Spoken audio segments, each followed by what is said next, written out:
Hello, welcome back to another episode of the Leading Yourself podcast. This season number 3, it's been revolving around achieving our goals. We started with goal setting and we've been talking about different strategies and different things that are going to help you accomplish what you want most. We talked about building accountability and we talked about building self awareness. And today, we're going to have a conversation with our future self. Yes, the future you is going to become your best friend, your best mentor, and your best sponsor in achieving what you really want to achieve. So let's dig into today's episode.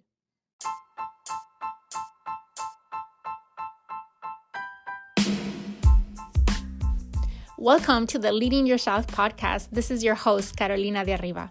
I'm an HR professional, health and fitness coach, wife, mom, and above all things, a goal-getter. In this podcast, we're going to be digging into all things leadership, professional and career development, habits, and relationships. This is a podcast for those who want to become the best version of themselves. Those who have big dreams and are willing to embrace the journey and put in the work to achieve them. My goal is to share with you the tools, tips, and tricks to help you in your journey. So let's dig into today's episode.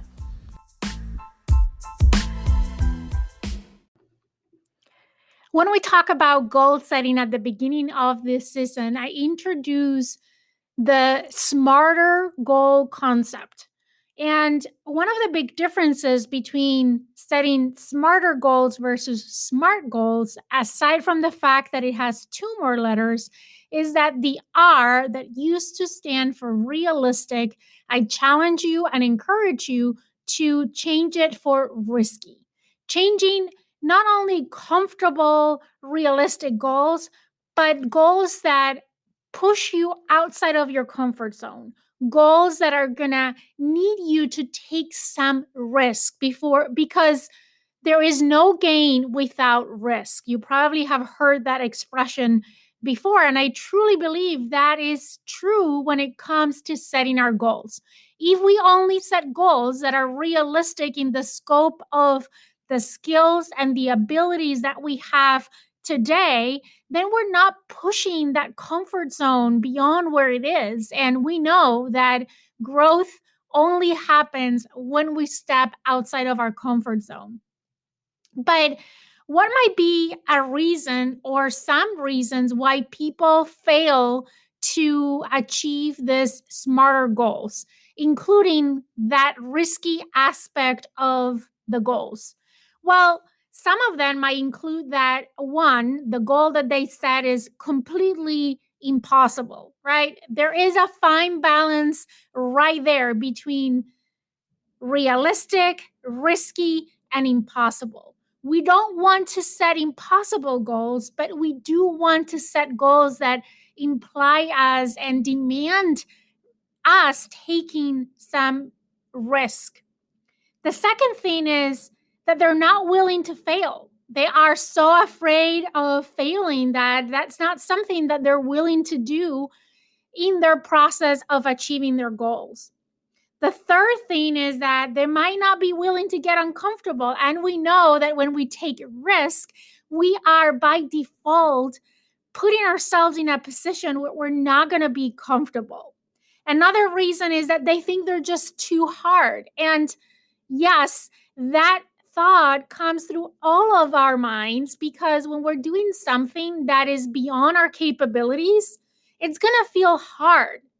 That is the beauty of setting the smarter goals, that when we push ourselves to do something hard, then we accomplish more than what we thought we could based on where we were yesterday. The other thing is that they think that they need to know how to do it. We talked about this in previous episodes. You're never going to be 100% ready. You're never going to know exactly how to do it. Sometimes we just need to figure out the how as we go through our journey to accomplish these goals. And finally, is the fact that they aren't believing hard enough. They think that they're they're not capable. They don't believe in themselves. And I will add one more, and that is going to be the bridge to today's point. And that is that they're past focused versus future focused.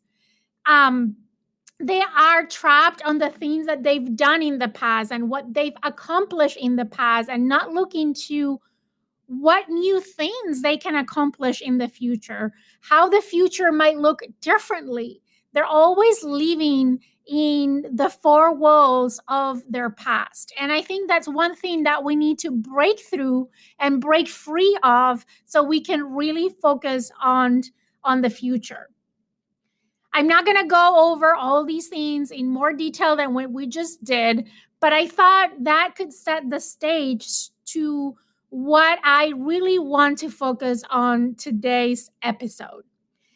The one thing I want to do next before I jump into this conversation with your future self is talk a little bit about the human brain. This is something that I've been very curious about in the recent future, and I've been in the recent past, sorry. And I've been really reading a lot about it and listening to podcasts and audiobooks and doing research on this, because it's a topic that really intrigues me. How our brain works. And here's the thing, the human brain is a very complicated organ. And I'm not going to go into the details of all that complication today. I'm going to try to keep it as simple as I can. What I want to do and to help you understand is, for the purposes of this podcast, is that there's two parts in your brain that kind of have a voice in your head. We have this lower brain, or this primitive brain, or the survival part of our brain. Sometimes a lot of authors call this the reptilian brain. This is the animal brain. It has all kinds of names, right? I'm typically going to refer to it as our lower brain.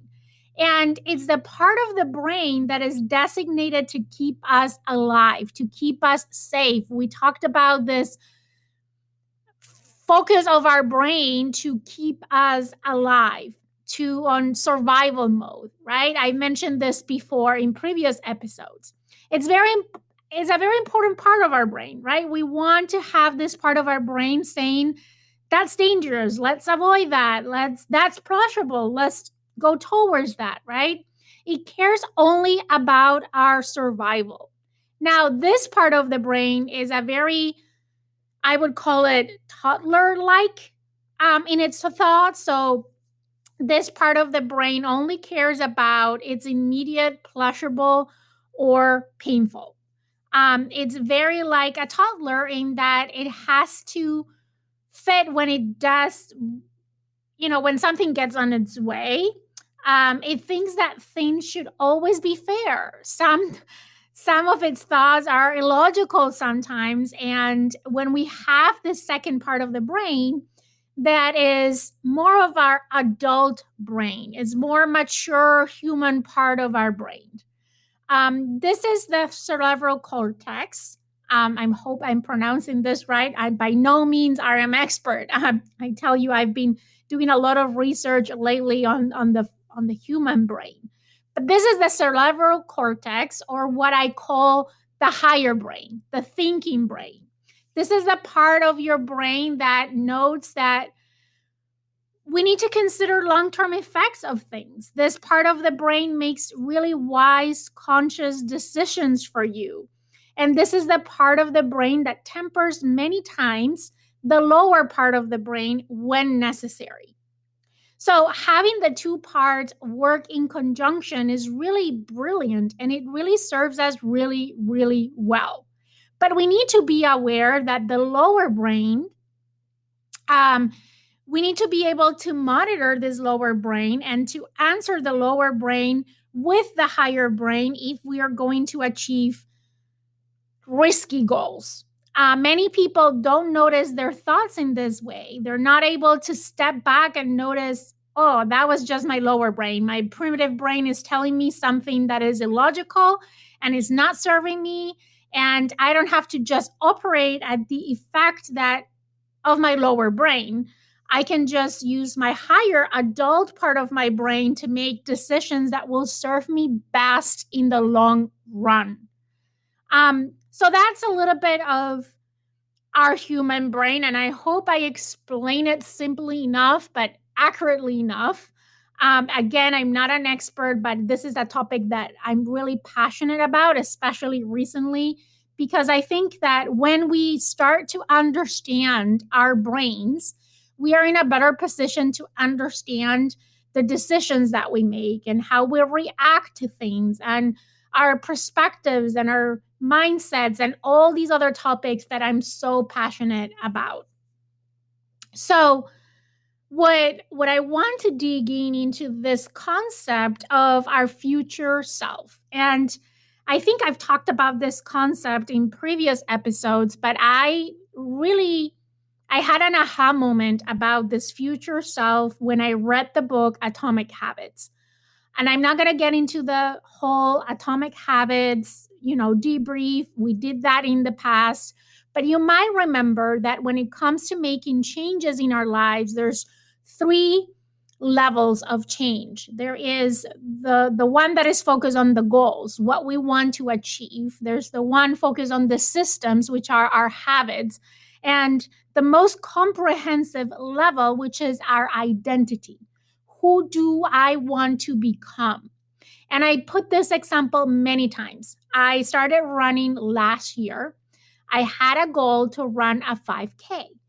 Having a goal to run a 5K was not enough for me to actually get to the point where I was able to run a 5K because I've never been a runner and it just scared me. And I would have real troubles like controlling my breathing when I was running. And if it was just the fact that I had a goal to run a 5K, I would have never run that 5K last year. Then I realized that very quickly. I gave up a couple of times because that's the only thing that I was thinking about. I'm going to set this risky goal of running a 5K. And just because I set the goal, I am going to achieve it because I'm a goal achiever. So I'm a goal getter. So it just made sense to me. And then I stepped back and I reflected on what I've learned in Atomic Habits. And I said, okay, maybe I need to expand that circle beyond just that risky goal.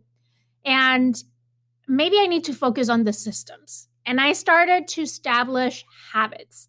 And those habits served me well, but they were not enough. And maybe I would even say they were not the right habits because I had no idea about running. I had no idea about what it takes to build the endurance to be able to run a 5K, how to breathe, like position my arms, my hands, my feet, like all the things.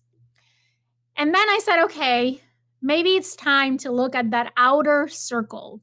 And I'm making signs here with my hands, but it's like, imagine these three concentrical circles. The smaller one is your goals. In my case, was running a 5K. The next circle around that is the systems, meaning the habits that I put in place, like working out every day and watching my diet and things like that. And then the outer circle, the bigger one, is our identity. And that is when I decided that it wasn't about running a 5K. It was about becoming a runner. Because I knew at that point that if it was just about running a 5K and I didn't fall in love with the process of becoming a runner and what it takes to be a runner, I would eventually run the 5K. Probably would have taken me much longer to get to the point that I was able to do it, but I would eventually get there because I'm a goal getter, right? And at that point, that would have been the end of that cycle. It's like, okay, I checked the box, I run the 5K, there's no reason for me to keep running. But it's very different. What I'm aiming for is to become a runner. And then It's about the identity that I'm trying to become, the person that I try to become. And then I started to talk to other runners and started to learn what does it take to become a runner and what are the habits that those runners had. And that's what I figured out. I had all my habits wrong. Not all wrong, but I wasn't focusing on the right things because I didn't knew what I didn't knew.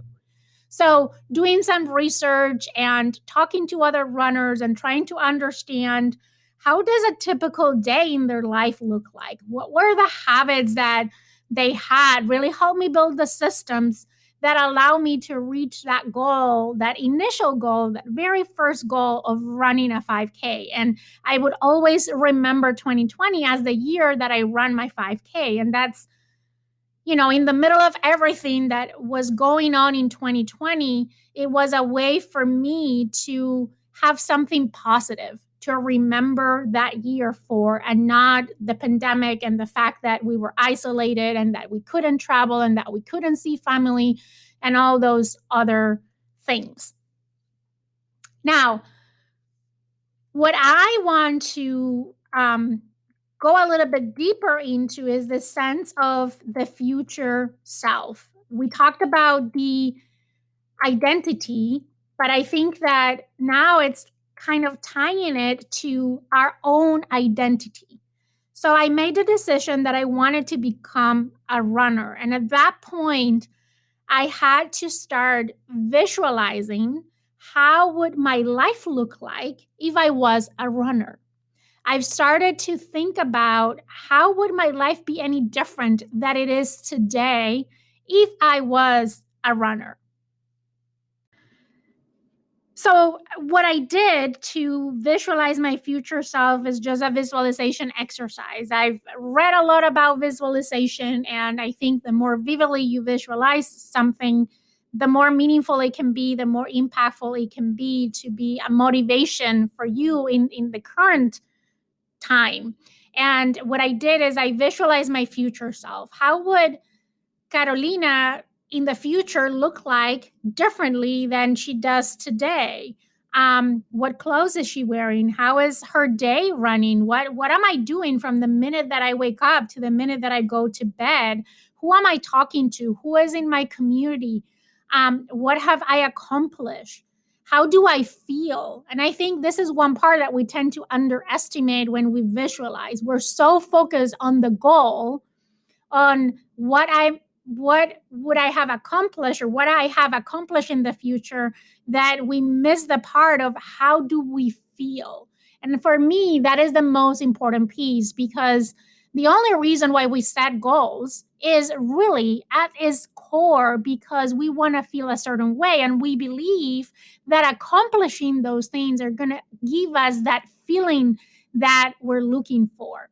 So connecting with your future self and how she or he feels, and how your day looks like, and what are you doing that is different, that really helped me start showing up in the present as my future self. And that is one way that my future self was mentoring me and helping me get through the day to day and the hard. The other exercise that I can totally recommend, I've read about this and I personally also did this exercise, is write a letter to yourself from your future self. So after I did this visualization exercise, I basically wrote a letter to myself from being on the other side, right? Having already accomplished the things that I want to accomplish, and acknowledging that it's hard, that it's going to be hard to get there, but that there's a light at the end of the tunnel. And that was another way that I leveraged my future self. And I remember telling myself things like, I know it feels hard. I've been there, but I promise that after the hard, it gets easier. And you're going to feel so accomplished and you're going to feel so fulfilled. It's totally worth it. Just get through it, push through it, and know that you're going to be a better version of yourself because you've went through that hard in your training, in your day-to-day, in all the times that you're going to fall, et cetera, et cetera, et cetera. So that was another way that I leverage my future self. The third way that I constantly leverage my future self, and I think that this also, you need to have visualize your future self in order to do this and to really harvest the power of what I'm about to share. So if you're not clear on how your future self looks like and how she feels and what she has accomplished and how a day in her life looks like, this is going to be a little bit harder to do. But I really recommend this strategy. And I do this almost every day. Like, we are faced with decisions that we need to make every day, with choices. Sorry, now I can say the word choices that we have to make every day. And a lot of times we are tempted to go through the easy route, which probably is going to detour us from accomplishing what we want to accomplish. And when I get into those pivotal moments or those small decisions in my day where I'm tempted to do something different from what I know I'm supposed to do and from what I said I was going to do, I ask my future self, what can I do today that will honor you? What can I do today that will bring me closer to you? At the end of the day, our goal, my goal is that when I get to that point in the future and my present self faces my future self, they're identical twins. This is something that I learned actually from Ed Mylett, and he uses this in a different context, more on when you pass away and you go to heaven and you meet, that person. That person is an identical twin, but I pick up on that and I apply it for this current versus future state, if that makes all sense. But when I get to the point that I meet my future self, I want to make sure that she looks identical to me, that we are identical twins, that I'm actually have become that person that I'm so wanting to become. And that's why asking myself, what would my future self do in this situation? How can I honor my future self today? What decision should I make today that will bring me one step closer to becoming that future version of myself that I want to become? So these are just 3 strategies on how you can have a conversation with your future self and really let your future self become your best friend, your mentor, and your sponsor, your guide, the person that is going to guide your decisions, that is going to give you the best advice. Because who better to give you advice than the person that you want to become? Because she or he has already been where you are today. So that is what I wanted to share today about a conversation with your future self. I hope this is helpful. I hope it makes sense. I hope you find some strategies in today's podcast or some interesting facts that really gets you thinking about how can you leverage more your future self today and leverage that future self in helping you become a better version of yourself and accomplish those risky goals that you set at the beginning of the year. Okay, like always, I hope that you enjoyed today's podcast episode. If you did, do me a favor, go to Apple Podcasts and leave me a review. And while you're there, make sure that you follow and subscribe so you get updates on new future podcast episodes. Also, if you think that today's content could benefit someone, please share this episode with them. And with that, I hope you have an amazing day, and I'll see you here again for another episode of the Leading Yourself podcast.